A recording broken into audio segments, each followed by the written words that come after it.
You are, I think, yes, you are. You are a very, very intelligent people. You are. God has given you some mental abilities that are absolutely amazing. One of the mental abilities that God has given you is the ability to draw a first impression. It is an amazing ability. You can, within just a few portions of a second, on meeting a new person, decide whether or not this is somebody with whom you will resonate or with someone that you will be at odds with. You're able to determine that almost instantly. That's a good thing. It comes from us growing up in primitive times, and our human beings, that is, growing up in primitive times. Because you see, in primitive times, the world was filled with all kinds of dangers and perils, and human beings had to be able to, in just an instant, decide whether or not something was going to be good for them or bad for them. And if it's going to be bad for them, they need to be able to escape very quickly. So we learned to make these very, very quick and accurate decisions. That is accurate most of the time. There are those times, though, that our ability to make a first impression or to perceive something about somebody in a first impression just doesn't work right. You know, we're able to, we look at somebody and we come to one conclusion, and when we get to know them, we find out something totally different about them. For instance, one of my good friends is Pastor Warren Otter, retired pastor, who's up here, who always has his voice problem, clears his throat just before the choir sings. When I first met Pastor Warren, I liked him immediately. And that just shows how bad first impressions can be. Because, oh, wait a minute, you're drawing conclusions. Because I admire him. He served his 40 years of ministry. He continues to serve the church and humanity faithfully. He's a man to be admired. And I didn't know that when I first met him. See, first impressions are not always accurate. And as it is with people, so it is also with passages of Scripture. There are some passages of Scripture that have become so familiar to us that we know what is in them, we think. However, sometimes what we've learned over the years, what we've accepted as fact, is something that's been spoon-fed us, and we've never really thought it out ourselves. And we've never really considered the alternatives. We're living with that first impression, and it may not be quite as accurate as we think. That's especially true in this passage of the woman at the well. We have fixated on that passage where it says, and you've had 5 husbands, and the one you have now is not yours. And we have decided through all the years of Bible study that this was a woman of ill repute. If she wasn't a prostitute, she was close to it. She was somebody of low moral character. She was somebody that was embarrassed to be seen with. She was somebody that a good person wouldn't want to be around. And we've drawn all these conclusions about her, which may not be as accurate as you think. So what I want to do is a little bit of a Bible study. I want to work through John chapter 4 with you and help you see some alternatives. And in those alternatives, to learn a lesson that I think is pretty important for us all to remember. The story of the woman at the well takes place in a place called Samaria. Now, Samaria is the middle portion of the nation of Israel. Israel is a very long, narrow country, as you know, and it's about 130, 120 miles from one end to the other. Now, to put that in perspective, it is from the northern part of Marion County down to Louisville, down the Ohio River. It's about 120 miles. That's about the length of the nation of Israel. And Samaria was in the middle third. So imagine, if you can imagine the southern half of Indiana, at the top is Indianapolis, the bottom is Louisville, and the middle is Columbus. Samaria, the history of it is that after King Solomon died, the kingdom of Israel was divided into 2 kingdoms, the northern kingdom and the southern kingdom. The northern kingdom consisted of Samaria and the Galilee region, the northern third, and the bottom third was the southern kingdom, or Judah. Now, it's a real quick Bible history lesson. This middle kingdom, the northern kingdom that was Samaria, actually fell 700 years before Jesus.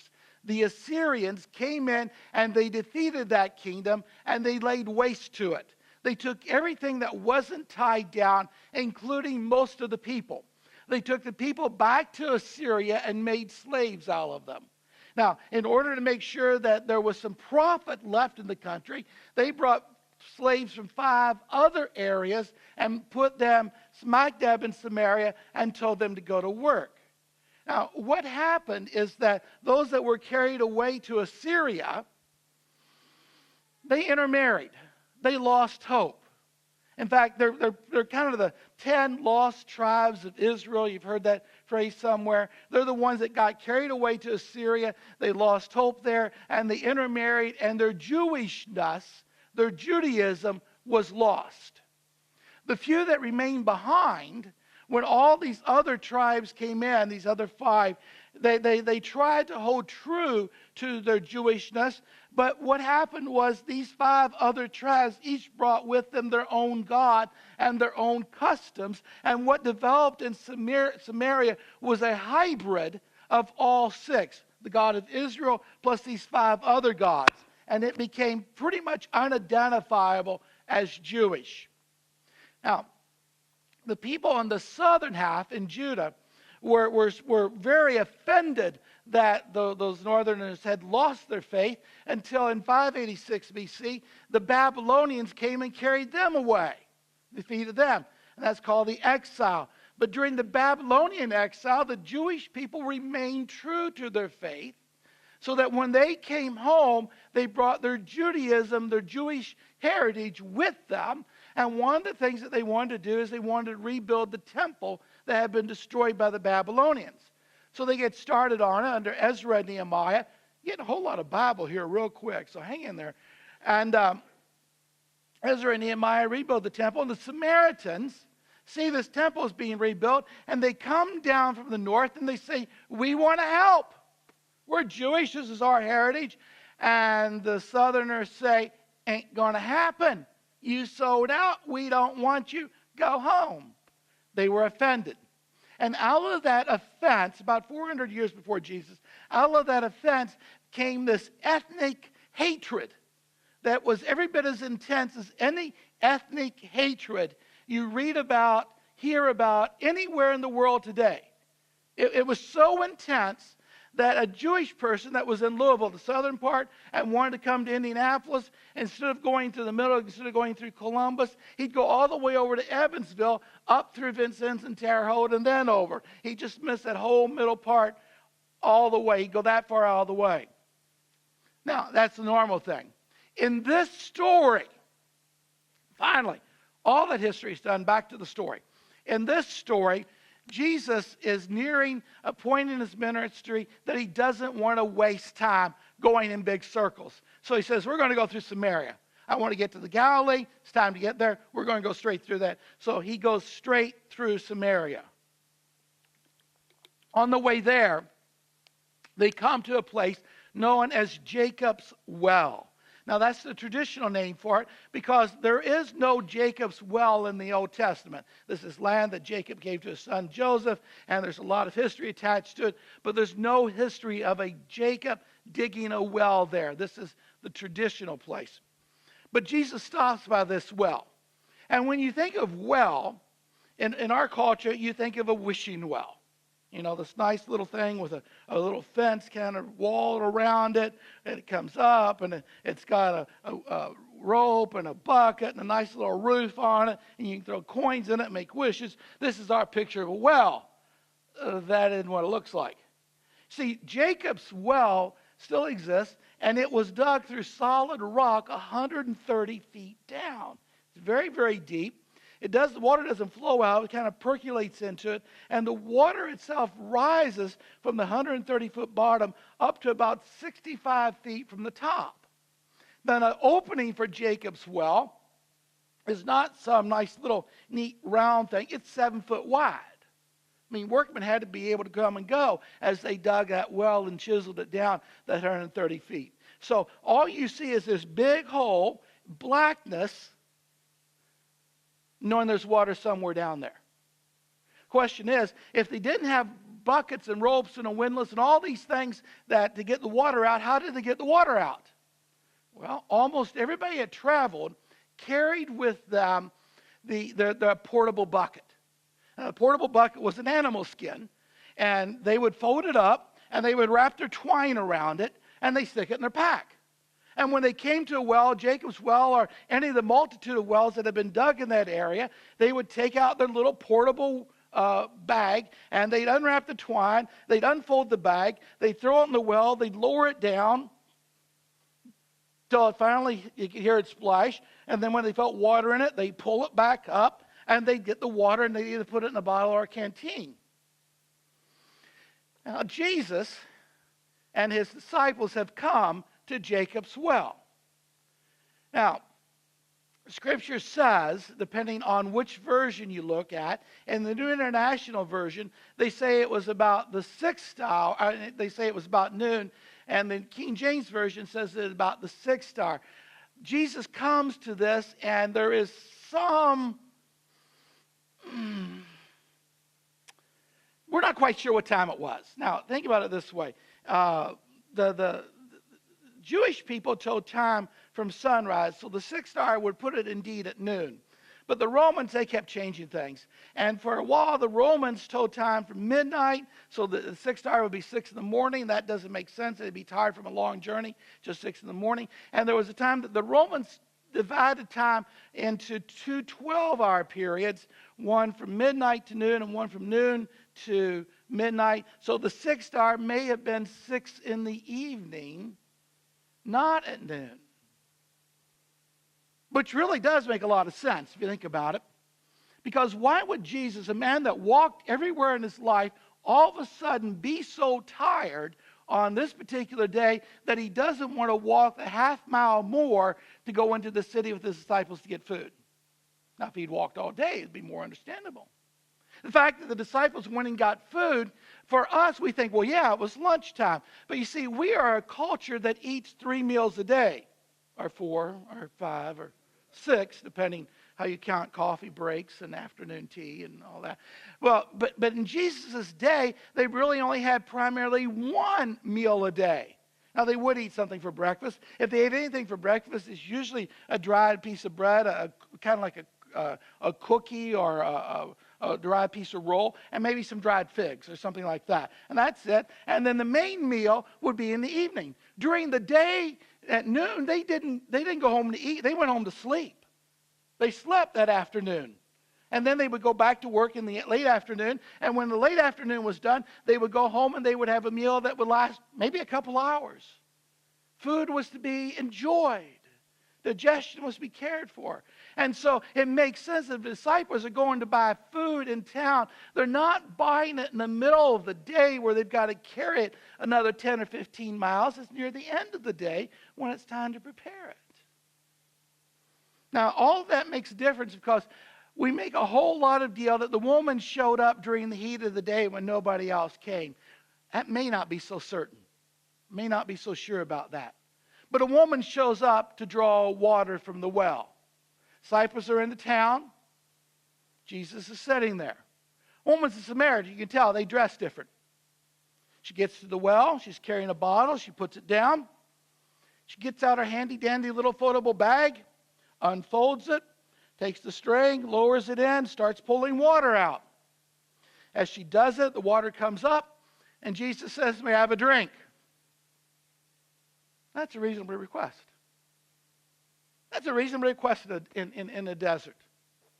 In some desert cultures, you even give your enemy a drink if they ask you of it. I mean, you give a drink to a thirsty person when you're in a desert. It's a matter of survival. That's how it is. And the woman has some choices about what she could do when this Jewish man asked her, Samaritan woman, for a drink of water. She could have just ignored him. I've been ignored by women before. My wife does it well. She could have just ignored him.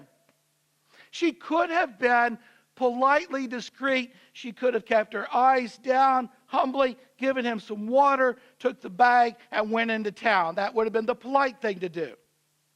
But this woman, nah, she isn't into polite. She tries to pick a fight with him. That's exactly what's going on. She says, "What? You're a Jew. What are you doing asking me, a Samaritan, for water? We don't do those things."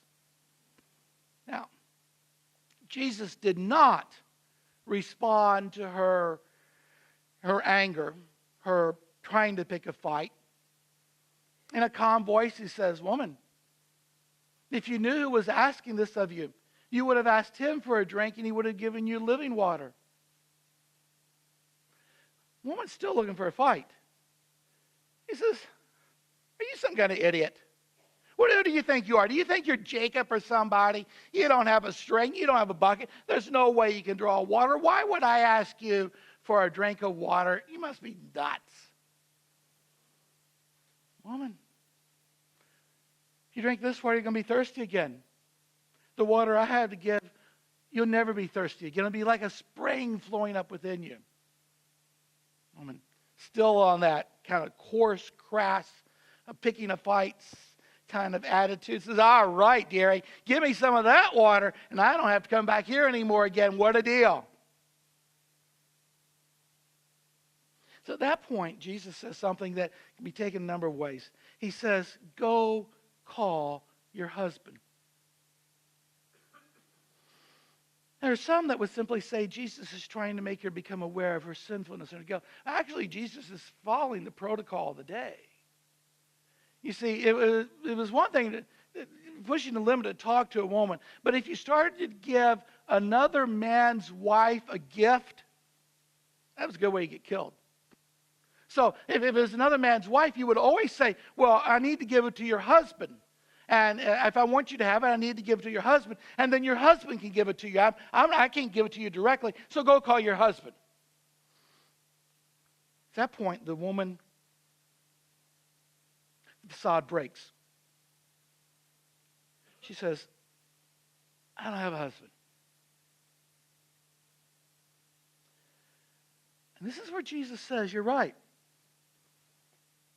You don't have a husband. You've had 5 husbands, and the one that you hold now is not yours."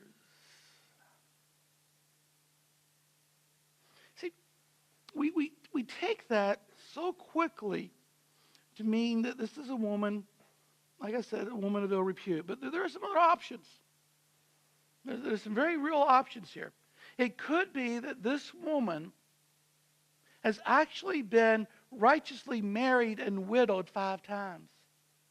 That's not that hard to understand and explain. Because you see, even the Samaritans who believed in the Torah, the first 5 books, had the Levirate marriage. So if you married a man and he died, it was the man's family, his brothers and his cousins' responsibility to take care of you. So if you married a man and he died, then his brother would marry you. And if his brother died, then another brother would marry you, and off it go. And it's entirely possible she'd been caught in that kind of situation. She'd been a young girl when she got married, as was the custom. The man would have been older. He would have died. Brother would have married. She would have been married to that one. Then the next brother, and she'd gone through 5 or brothers or more. Can you imagine the grief she must have endured going through 5 husbands? How much pain she may have been in? 5 funerals, 5 times saying goodbye. She could have been widowed 5 times. She could have been divorced 5 times. Might say, "Well, there, you proved the point." But you see, divorce in that culture, it was a man's prerogative. A woman didn't have any say in it. She didn't get to divorce her husband. If there was any divorce that occurred at all, it was the man's doing. He could simply go and get a letter of divorce and hand it to her and then kick her out. None of this splitting property, no thing as alimony, just simply kick her out. She could have been divorced 5 times. I'd say, "Well, what's she doing to deserve it?" Maybe nothing. Haven't you come across somebody who's really, really bad at picking men? Or a man that's really, really bad at picking women?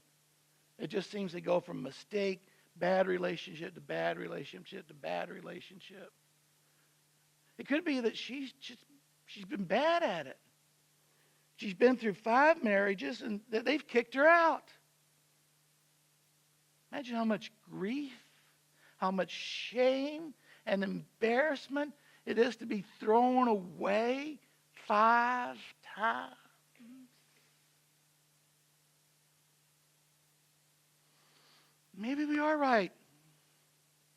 Maybe that traditional idea is that she just slept around. Can you imagine the loneliness, the emptiness in a person's soul who's gone from relationship to relationship to relationship and not found anything it catches? See, I think the point of all of this is that Jesus, he didn't get caught up into this woman's porcupine facade. He didn't get trapped by her coarseness and her anger. You realize, don't you, that the more pain some people are in, the grumpier they get, the harder they are to get along with. It's not because they're bad people, it's because they're hurting people. Jesus didn't get caught up in that. Jesus saw a woman in front of him that hurt. We don't know what her marriage was. We don't know how she had so many men in her life. We aren't told that. All we can discover and know for sure is that she hurt. She's broken. And Jesus saw it. Cut through all of the facade, cut through all the fakery, and he saw her for who she was. How do you think that felt for her in that moment? To know that somebody actually saw her. That knew everything had gone on and still saw her and was talking about giving her living water. How do you think she felt? Let me maybe rephrase that. How do you feel when you realize that Jesus himself knows about every pain, every loss, every defeat, every grief, every moment that you've been abused or you've been the abuser? Jesus knows all those things about it and offers us living water. Oh, the woman was confused. She said, "You must be a prophet," but I don't understand that. Hear what she says. She says, "You must be a prophet, but you worship down in Jerusalem. We worship up here in Mount Gerizim. I've been told all my life that only the true religion is Mount Gerizim. You come from Jerusalem. You can't be, but you're a prophet. I'm confused." And Jesus said, "Woman, don't be confused." She said, "I know that there's a Messiah that's going to come. He's going to answer all of our questions." And here Jesus, at the end of the longest conversation that Jesus has with anybody in all the Scriptures, does something he does to no other person. He says, "I'm the one you're waiting on. I am the Messiah."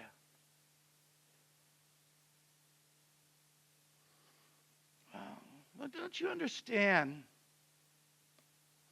that it is in the midst of our suffering, in the midst of our loneliness and our grief and our hurt and our despair, it is Jesus who can cut through all the facades and fakery that we put up to try to keep ourselves safe, and he can look at us as who we are and say, "I want to give you living water because I am God and I care."